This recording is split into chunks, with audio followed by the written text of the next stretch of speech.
বাভির আঘাতে চীনে মহাতাণ্ডব, সামনে আরও বিপদ, হাজারো ফ্লাইট বাতিল, লাখো মানুষ নিরাপদ আশ্রয়ে। চীনের পূর্ব উপকূলে আছড়ে পড়েছে শক্তিশালী টাইফুন বাভি। প্রবল বাতাস, অস্বাভাবিক বৃষ্টি আর চারদিকে আতঙ্ক। এটি চলতি বছরে চীনে আঘাত হানা অন্যতম শক্তিশালী ঝড়গুলোর একটি। বাভির আঘাতে উপকূলীয় শহরগুলোতে শুরু হয়েছে ব্যাপক বিপর্যয়। প্রায় ২০ লাখ মানুষকে আগেই সরিয়ে নেওয়া হয় নিরাপদ স্থানে। সবচেয়ে বেশি ক্ষতিগ্রস্ত ঝেজিয়াং প্রদেশ, চীনের অন্যতম অর্থনৈতিক ও প্রযুক্তি কেন্দ্র এই অঞ্চল। শনিবার রাতে ঝেজিয়াংয়ের ইউহুয়ান উপকূলে আঘাত হানে বাভি। এরপর দ্বিতীয়বার আঘাত করে ওয়েনঝৌ শহরের ইউয়েচিং এলাকায়। ঝড়ের সময় বাতাস এতটাই শক্তিশালী ছিল যে অনেক এলাকায় ঘরের ছাদ ও গাছের ডাল ভেঙে পড়ে। স্থানীয়রা জানান, সমুদ্রের কাছাকাছি বসবাস করলেও এমন তীব্র ঝড়ের অভিজ্ঞতা খুব কমই হয়েছে। ইউয়েচিং এলাকায় ১৩০০টির বেশি গাছ ভেঙে পড়েছে বলে জানিয়েছে স্থানীয় কর্তৃপক্ষ। এর মধ্যে ৭০০টির বেশি গাছ পুরোপুরি উপড়ে গেছে। রাস্তায় জমেছে পানি, অনেক এলাকায় দেখা দিয়েছে জলাবদ্ধতা। পাহাড়ি অঞ্চলে নেমেছে ভূমিধস। ক্ষতিগ্রস্তদের উদ্ধারে চীনের জরুরি উদ্ধারকারী দল দ্রুত মাঠে নামে।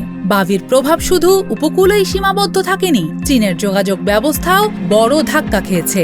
বাতিল হয়েছে হাজার হাজার ফ্লাইট, রেল চলাচলেও দেখা দিয়েছে ব্যাপক বিঘ্ন। চীনা সংবাদ মাধ্যম বলছে, একদিনেই ২৮০০টির বেশি অভ্যন্তরীণ ও আন্তর্জাতিক ফ্লাইট বাতিল হয়েছে। ঝেজিয়াংয়ের হাংঝৌ বিমানবন্দরে শত শত ফ্লাইট বাতিল হয়। সাংহাইয়ে বাতিল হয়েছে বিপুল ট্রেন ও বিমান চলাচল।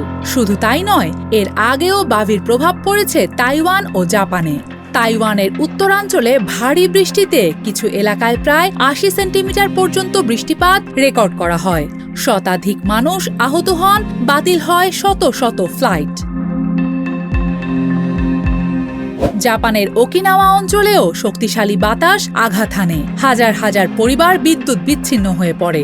এর আগে ফিলিপাইনেও এই ঝড়ের প্রভাবে বন্যা ও ভূমিধস হয়।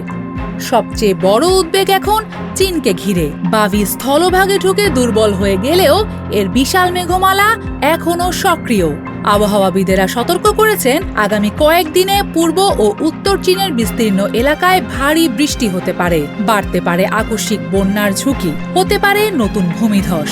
ঝুঁকিতে পড়তে পারে আরো বহু শহর। এখন সবচেয়ে বড় উদ্বেগ, বাভির ধ্বংসযজ্ঞ কি এখানেই থামবে, নাকি দুর্বল হয়ে যাওয়া এই ঝড়ই চীনের জন্য ডেকে আনবে নতুন বিপর্যয়? টাইফুনের গতি কমলেও এর প্রভাব এখনো সক্রিয়। আকাশে মেঘের ঘনঘটা, মাটিতে বন্যার আশঙ্কা। আগামী দিনগুলোই বলবে, বাভি কি শুধুই একটি ঝড় ছিল, নাকি আরো বড় দুর্যোগের আগমনী বার্তা।